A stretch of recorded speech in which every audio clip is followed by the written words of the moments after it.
Today's a pretty big day for us. We're building our very first live edge table and benches on YouTube. But this isn't about the furniture. It's about embracing the imperfections, the cracks, the knots, the things most people throw away, and then turning them into something beautiful. I'm Jeff Lacey, the owner of MMWWco, a startup furniture company specializing in custom wood and metalwork.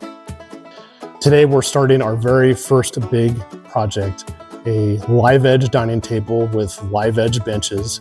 And the cool part of this is we're going to be showing the other side of us, which is the metal side.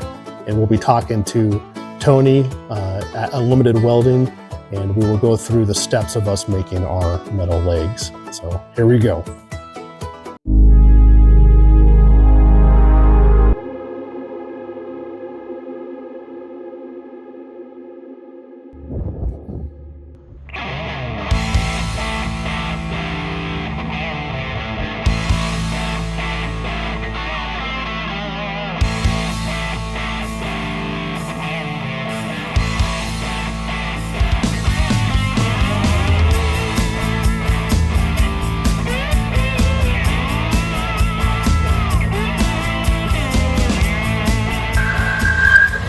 We're going out into, this is the metal shop. This is where all our metal work gets done. So Tony is the fabricator. He's the owner here, and he does like all of our table legs, bench legs, and anything that we really throw at him. So how long have you been actually This would be my sixth year. Sixth year, right out of high school. Right out of high school, and you've been working with Woody, but Woody's going to be transitioning here the next couple of years, which we're going to miss that, but you're running the show now then. I'm hopefully taking over and learning enough, so yeah, that's the key. Yeah, what's a couple of things that you can give the audience kind of some of the stuff that you've learned just with metal and what you really like about it? What I really like is that once I'm done building something, it sits where it goes. It doesn't warp or move or anything like that. That's one of my biggest things about it. I don't know, I like the building. I like seeing things through the process of all the steps to its final product and seeing the customer look at it and go, I'm amazed that you could even do that, with the stuff you were given. And I think it's a really interesting field, even no matter which direction material wise you go. There's so much stuff you can do. It's a lot of fun. I like seeing the customers. I like seeing the different products I build, and it's never the same thing ever. It's always something different. So that's probably one of my favorite parts about it, is just all the variety. Never the same thing.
They got them closed.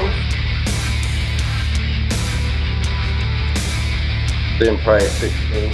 But I think what we're going to do today is just kind of do a shop tour, kind of see some of the things. We'll watch Tony work, and then we'll do a deeper dive with him and Woody at a later episode and stuff. You can kind of see how we all work together and some fun things that they're working on also. So on that note, let's do a shop tour. Okay, well, you want to start? Usually I'd start over here with the metal. Okay. Because that's just kind of where everything begins. This is where I usually bring the customers first, just have them pick out sizes, you know, what feels good in their hands for a railing or whatever the project may be, what they think would be the best. I usually give them a little bit of a recommendation, you know, and stuff like that. But for the most part, you know, it's all about what the customer wants. So we do a little bit of steel supply here and there, but not too much. Just a lot of metal. Yeah, it's fun seeing all the different sizes and shapes, and yep, lots of different projects, lots of different things you can do with them. and some of the things like when we go to Tony's, and since I do a lot of design, I'll give them drawings, and they've been working graciously with me too, and saying like, hey, don't do the drawings like that, do them like this. So it's just kind of a collaboration, but it's neat to see when we put something on paper and then it goes through his brain from this type of stuff right here, and then eventually it turns into something really cool. So it's just fun seeing Tony work. Okay, what's next, Tony? Okay, some of the tools we got, we're not too high tech.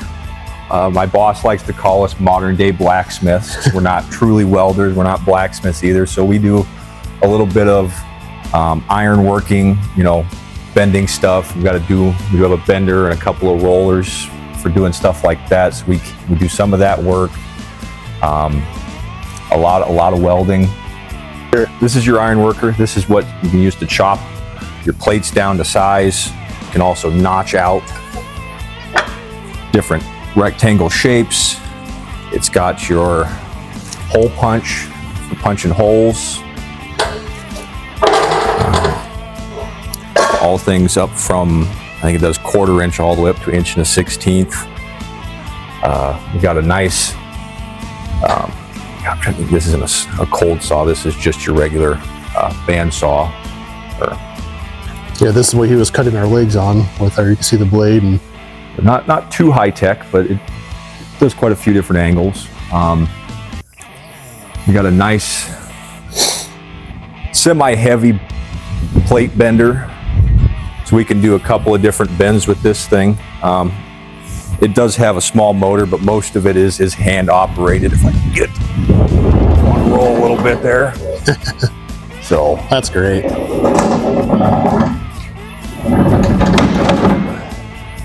And then we do some little art stuff. So there's all of our shorts rack and oddball pieces for doing different art bits, or if somebody needs just a foot long piece of metal, but a lot of it's mainly for art stuff.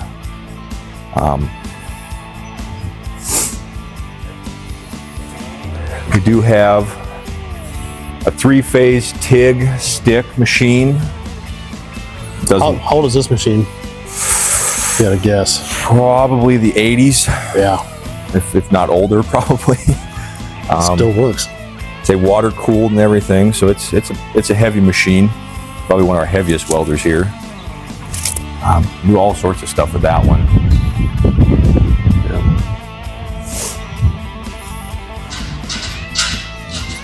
Then we got our roller and picket twister for rolling your big sheets out into circles or whatever. And then there's a picket twister in the back here.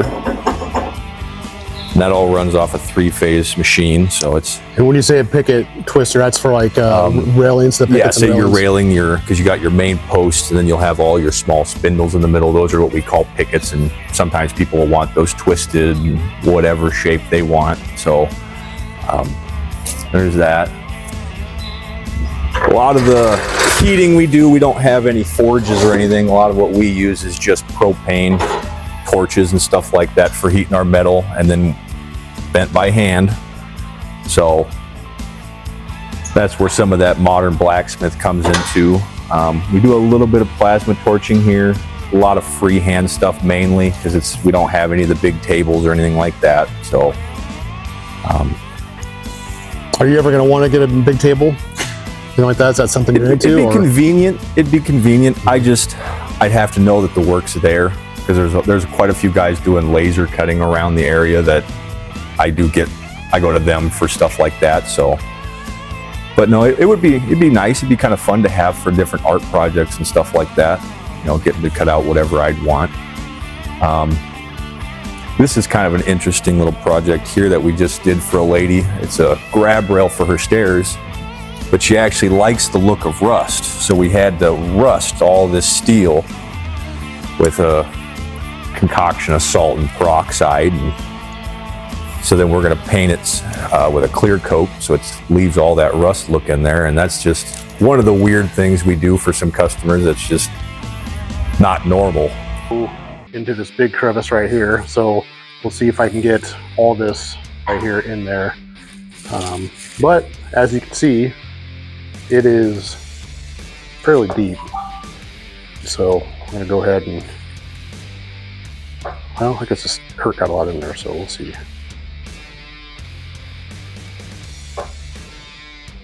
Better grip on the cup. So the last thing I want to do is make a mistake and pour some out on the top again like I did last time.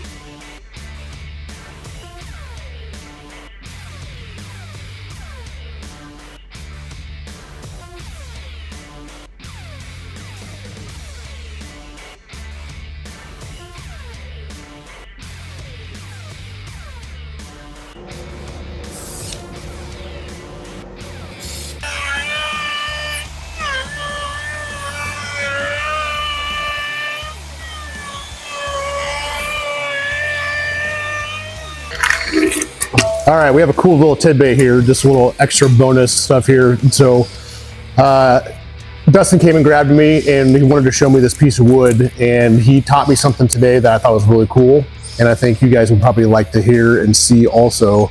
So I'm gonna turn it over to him so he can show us this again.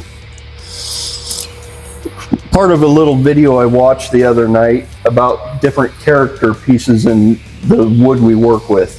If you look at this live edge on the slab of the bench we're working with, to just look at it, it just looks like unsightly little ripples underneath this knot of the tree that grew.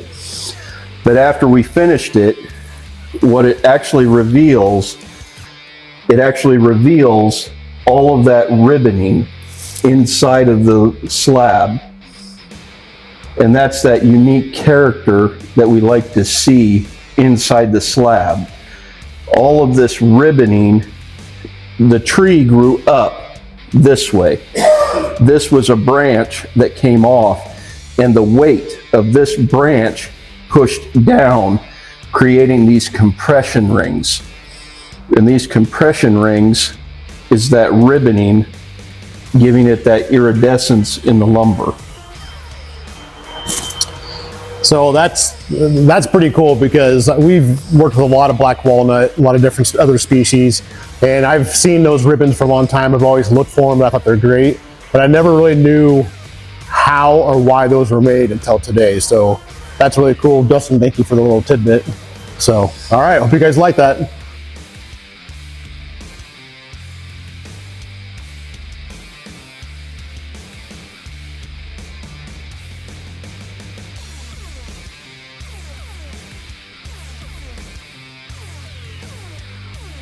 You can see the color difference. We're trying to get the center darker to match the outside wood here.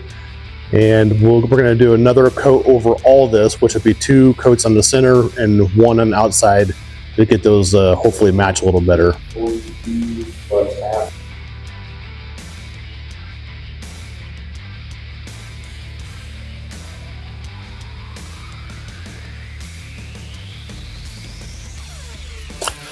And that is probably pretty old. What is that? Oh, I couldn't even tell you. There's an M stamp on marks on it anymore. This is something right here. Something. It's so worn off. Yeah. It's an English. It's an English one. I just know that much. That's cool. That never gets old. Let's go look at the cool heat source in this. Okay. Yeah, we can show go that look real at the fast. stove. Yeah. This was owned and manufactured out of Lincoln, Nebraska. My boss, Woody, knew the guy who owned the company. He would help him build a lot of these balls. And it was at the time the #1 top rated for efficiency with burning your wood because of the circular ball. It would help double burn all your smoke and really burn up all your wood. So this thing has been in here since he got in the building, and we have never cleaned that chimney out once. Wow. And it is still perfectly clean all the way up. So efficient and so clean. It is a little bit of a hot rod model from some of the other ones. We added some different dampeners and fans for getting the fire started up real quick and stuff like that. And they have a kind of a cool fan contraption up there too that blows the heat across the building. Yep. What are you working on right now? Your benches, the bench sides here. Nice.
Here is the jig for all the pieces there.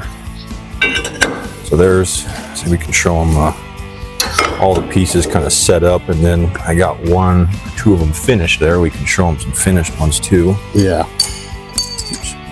Those guys set up there. And then you'd have your flat going on top there. I haven't got them cut yet. So yeah, here's the end product for the benches that we're doing for a client. You can see just the quality of the work. That's why we love working with Tony here. So here's some of the drawings that I give them, and we mark it up and kind of take notes, and they become these different cool legs for our dining tables. Now let's head back to the shop and actually see this table come together.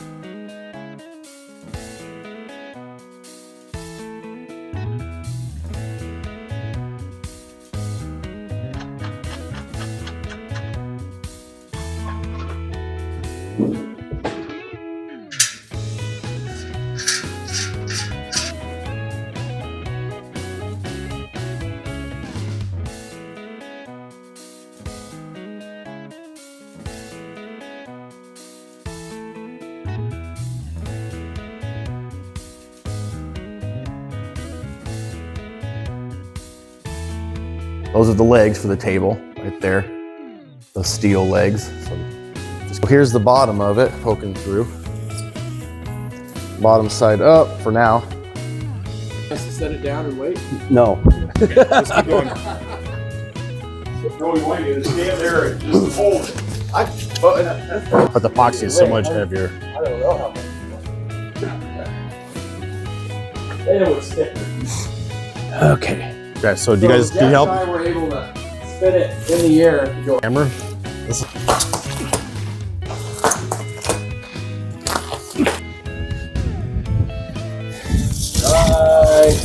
this is cool. We're actually in a really neat environment here. This is Mike's place here, and I'll kind of show you some of the stuff and show you that we have threaded inserts that go into it, and so basically they just bolt right into it. Yeah, try to make it.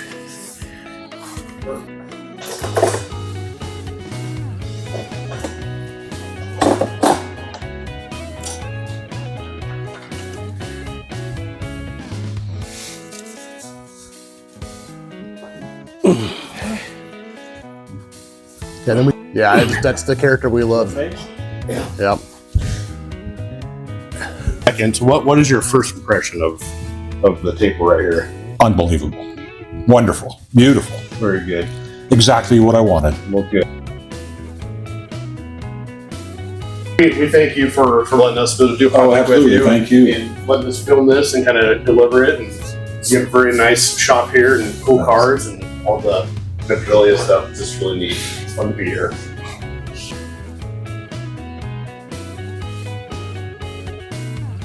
Look at that. The live edge, the natural cracks, the strong metal legs, it all works together.